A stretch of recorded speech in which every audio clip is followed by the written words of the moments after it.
ফেরেশতা ও রাসূলের অলৌকিক একটি হাদিস শুনে যান। যখন রাসূল সাল্লাল্লাহু আলাইহি ওয়াসাল্লাম ছোট ছিলেন তখন তিনি মরুভূমিতে অন্যান্য বাচ্চাদের সঙ্গে খেলা করছিলেন। তখন হঠাৎ করেই সেখানে একজন ব্যক্তি চলে আসেন এবং রাসূল সাল্লাল্লাহু আলাইহি ওয়াসাল্লামকে ধরে মাটিতে শুইয়ে ফেললেন। এই দৃশ্য অন্যান্য বাচ্চাগুলা দেখে তারা পালিয়ে গিয়ে তার মা বাবার কাছে গিয়ে বলল, মুহাম্মদকে হত্যা করা হচ্ছে।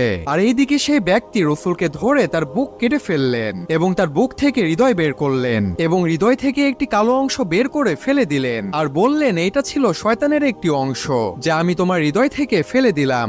এরপর রাসূলের হৃদয় জমজমের পানি দিয়ে ধুয়ে দিলেন এবং হৃদয় বুকের মধ্যে ঢুকিয়ে দিয়ে বুক লাগিয়ে দিলেন। এরপর সে ব্যক্তি সেখান থেকে চলে গেলেন। আর এই ব্যক্তিটি কোনো মানুষ ছিল না, তিনি ছিলেন ফেরেশতা জিবরাইল আলাইহিস সালাম। আর এই ঘটনাটি রাসূলের হৃদয় উন্মোচনের ঘটনা। আপনারা কি বলতে পারবেন এই একই ঘটনা রাসূলের জীবনে আবার কখন ঘটেছিল? কমেন্টস করে জানাবেন এবং চ্যানেলটি অবশ্যই সাবস্ক্রাইব করবেন।